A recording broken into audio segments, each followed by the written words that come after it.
मार भाषण में मार भाषण में करवला फरहक वाली महाकाल म्यूजिक मार भाषण में करवला फरहक वाली आइल रहे कोई के उसोर हो सिंगार हो लइका सो करा के देखे बारंबार हो भाषण में करवला फरहक वाली हाय हाय आइल रहे कोई के उसोर हो सिंगार हो लइका सो करा के देखे बार सबके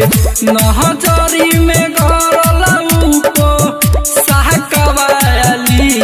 सबके नहजरी में गरला ऊपो सहकवाली मार भाषण में करवला फरहक वाली मार भाषण में करवला फरहक वाली मार भाषण में करवला फरहक वाली मार भाषण में मार भाषण में करवला फरहक वाली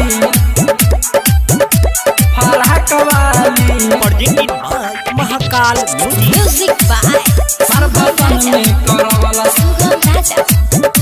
फरहक वाली लइका सब देखी के ओकरा करत रहे डांस हो लइकी उ रहे भाई बड़ी एडवांस हो भाषण में करवला फरहक वाली हाय हाय लइका सब देखी के ओकरा करत रहे डांस हो लइकी उ रहे भाई बड़ी एडवांस हो त जान केतना के लिहल सकारी आँखवाली जान केतना के लिहल सकारी आँखवाली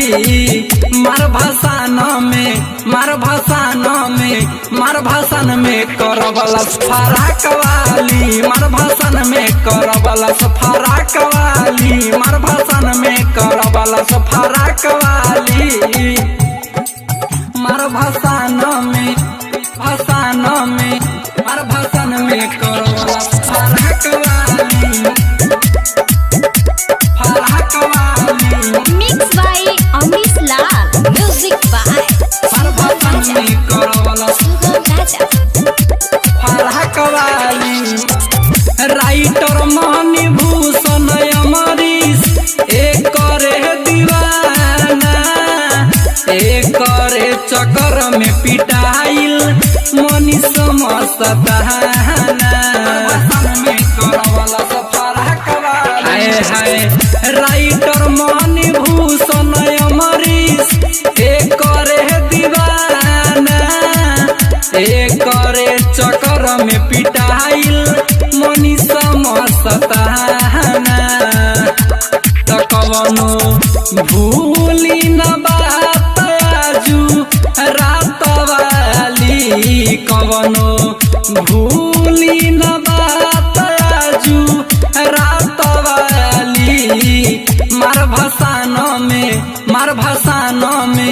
मार भाषण में करवला फरहक वाली मार भाषण में करवला फरहक वाली मार भाषण में करवला फरहक वाली